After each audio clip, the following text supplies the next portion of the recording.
Yo, what's going on?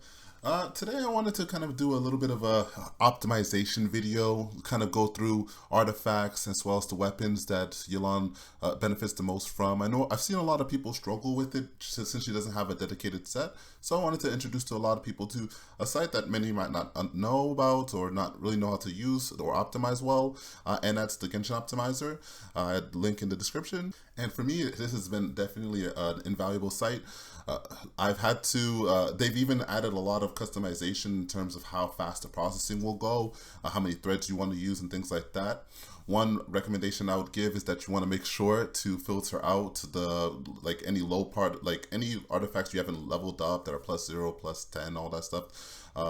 Because it's going to definitely help out with the speeds. As you can see, it cut it like by a third. There's, especially if you're a hoarder, you want to filter that out. You can also optimize for what thing you want to hit the hardest for what you're using her for. Are you using her for barb damage? Are you using her for the exquisite throw, which is the ult? Are you using her for her skill? Whichever one you're using for, you can generate builds for. I'm going to speed that up for you because it does take a little bit. And here we go. We're finished. So as you can see, these ones that you saw right now are my old builds. This is going to be the fresh one that's updated. And these are the mathematically best artifacts or the best set for my Yelan, given the artifacts I have. One thing to note is that you're going to see some of the artifacts are a little weird. The Thunder Soother and the Defense Set 1 are not correct because they're still having issues with the Vermilion and the new sets. You can also you can filter it based off of what set you want. I filtered it off of Emblem, which I'll show you a comparison between HP right now, HP and versus ER on the Vermilion set.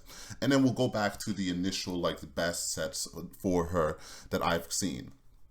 One thing you also see like I'll be shifting between some artifacts with HP substats and HP substats just a little bit, a lot of HP substats versus a lot of crit damage, crit rate ones. And I guess spoiler alert, HP is going to be great. It's gonna do quite a bit more damage, of course, because she's skilled off of HP. Damage you're seeing right now, in fact, she's using a level 1 weapon, and it doesn't, and you're going to see throughout the video, it doesn't change because the base attack of the weapon doesn't matter for Yelan. What she cares about is the damage bonus from passives, which is why even 3-star weapons can be good on her if they have HP percent or crit damage on her. I guess that's one of the best things for me when it comes to like testing her out, is that I don't have to worry about base attacks and trying to equate it and kind of show you guys a spreadsheet, because I'm pretty sure not a lot of people care about spreadsheets and stuff like that. So I'm trying to avoid that and kind of show the damage numbers, and she's easier to test with that. As you can see, there's about 1,000 or 1K difference per arrow from HP sands from ER to ER sands. So personally for me, if I could in my case, I want to just use an ER weapon and kind of have a Favonius user, her and maybe another Favonius user on the team to make sure she has her ult up. In terms of energy requirements, 190 is really good, but at the same time, it's like if you can get, I feel like you can get away with, and I'm saying I feel like because it's going to depend on what the constellations you have. If you have C1, then you can go more damage focused with HP. If you have Favonius users on the team, you can go lower. But I would just say just a general number, 160 and above is good. If you can get 200, C0, then that's good. But if you have C1, then it's less of an issue. But yeah, that's what the HP stands on the emblem set. So we're going to change over to what the optimizer has chosen for us, and we're going to be testing that out.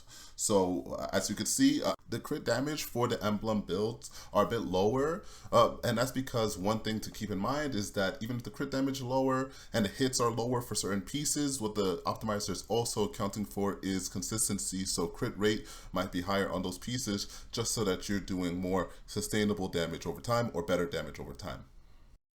The reason why the optimizer is really good, but also you have to keep in mind, is that some of the sets will optimize for her will optimize for her ult, right? Because you told it to optimize for the ult. But the thing is, some of these will disproportionately buff maybe her skill over her ult.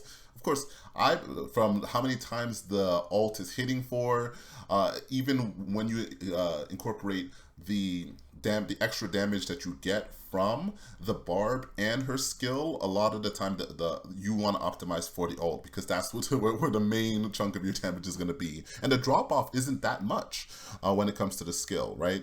So from what I could see, two-piece, basically what we've always been running, right?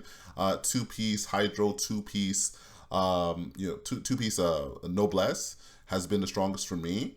And as you've seen in the optimizer, those are the best pieces I have. But that's essentially because those are some of my best pieces, because that set has been there since the beginning of the game.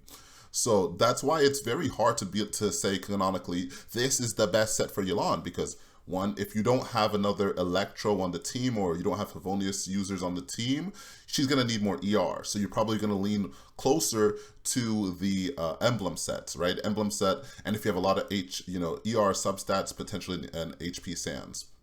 There is because as you can see, there's quite a considerable drop off from using an ER Sands, even on the emblem set versus the emblem set with HP Sands. But the one thing to always be considering is, all right, cool, I can do a lot of damage, but if I can't get my ult out, it doesn't really matter. It's just like a Eula case, right?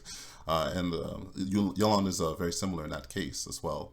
So one of the things I do look for is a nice balance. Like, even if the optimizer tells me this is the highest damaging one, I'm going to kind of do, because I would recommend to do like 10. You do like 10 of the best artifacts for her. And you can even do a filter where you can set that ER is an important stat, because even if you're doing damage, you want to make sure that she gets her ult up, because bricking on her isn't fun, right? So, but now this is part of the video where we also get to show some weapons. And the first one we're going to be showing is the Blacklift. And while that's going on, I also want to speak about it. I know a lot of people might be looking, especially since I'm doing this domain, a lot of people might be thinking about the Millet set. And yes, again, the Millet is going to be a nice set. And for me, my Millet pieces aren't good enough, according to the optimizer, to be a good option or strong enough option. But you can definitely do so. You could do a mixture of the Millet set and two-piece ER.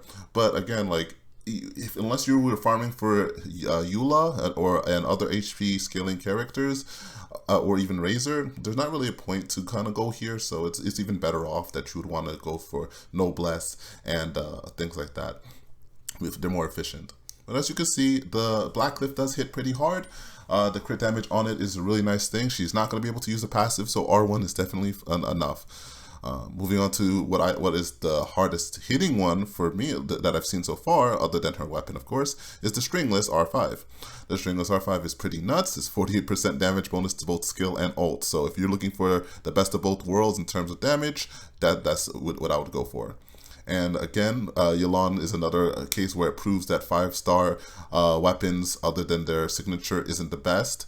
I'm using an R3 Skyward Harp right now, but you can see that the damage is similar or even lower than the free-to-play Blacklift. Though if for whatever reason you don't have any other weapon, or you don't want to get the Blacklift, it's understandable. You can use the Harp, and you see it still does damage.